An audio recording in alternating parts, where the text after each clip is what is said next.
Assalamualaikum warahmatullahi wabarakatuh. Perkenalkan nama saya Imani Fatur Rahman, kelas B4407 dengan NIM 140120477.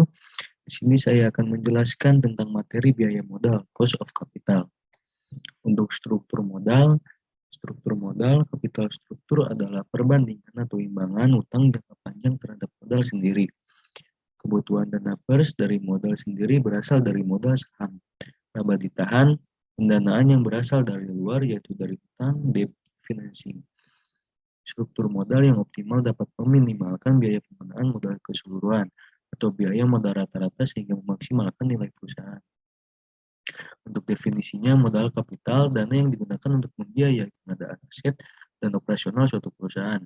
COC bertujuan untuk menentukan besarnya biaya real dari penggunaan modal dari masing-masing sumber, dana dan biaya modal rata-rata.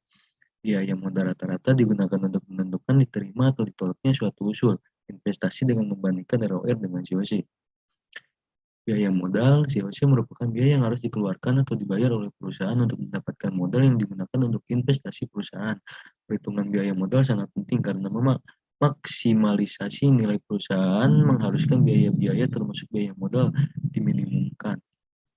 Keputusan penganggaran modal, capital budgeting memerlukan estimasi biaya modal. Keputusan-keputusan penting lain seperti leasing dan modal kerja juga memerlukan estimasi biaya modal. Biaya penggunaan dana dari berbagai sumber dana secara individual. Yang pertama, COC berasal dari hutang jangka pendek. COC berasal dari hutang jangka panjang. COC berasal dari saham preferen. COC berasal dari laba ditahan. Dan COC berasal dari emisi saham biasa baru. Untuk fungsi cost of capital sebagai diskon rate yang digunakan untuk menghitung nilai sekarang dari proses dan pengeluaran investasi. Sebagai cut off rate, tingkat pembatas dalam mengadakan evaluasi terhadap usul-usul investasi. Weighted average cost of capital. Untuk menghitung biaya modal, kita menggunakan WACC. WACC adalah rata-rata tertimbang dari seluruh komponen modal. Komponen modal yang sering dipakai adalah saham biasa, saham preferen, utang, laba ditahan. Seluruh komponen modal, kapital komponen mempunyai satu kesamaan, yaitu investor yang menyediakan dana berharap untuk mendapatkan return dari investasi mereka. WACC, KD, biaya utang, KPS, biaya saham preferen, KS, biaya laba ditahan, KE, biaya saham biasa baru, dan T pajak.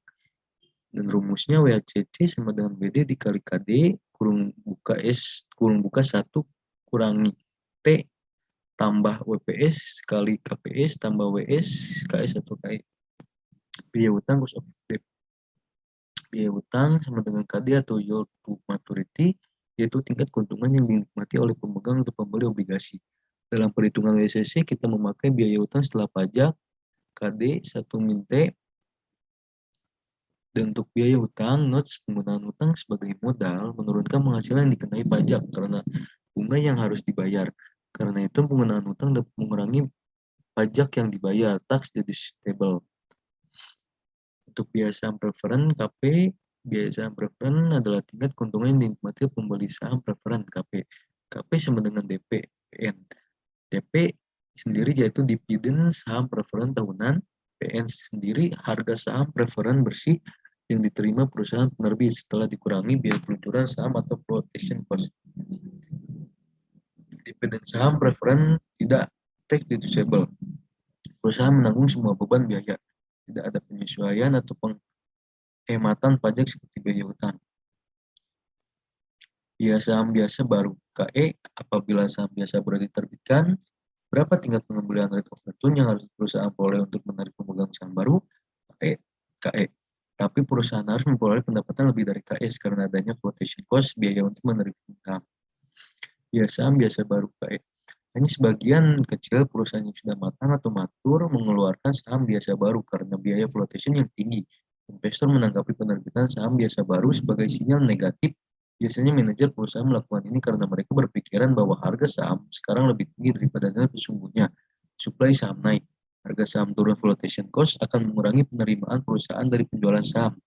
Biaya ini terdiri dari biaya mencetak saham, komisi untuk PHK, penjaminan emisi saham, penawaran saham, dan lain-lain. Biaya saham preferen. Saham preferen memberikan hak kepada pemegangnya dividen yang bersifat tetap dan dinyatakan sebagai berikut.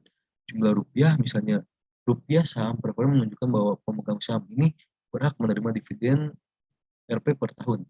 Persentase tahunan dari face atau par value, misalnya 10% saham preferred dengan 1 juta menunjukkan bahwa pemegang saham ini berhak menerima dividen per tahun. Mungkin cukup sekian yang bisa saya sampaikan, kurang lebihnya mohon maaf. Assalamualaikum warahmatullahi wabarakatuh.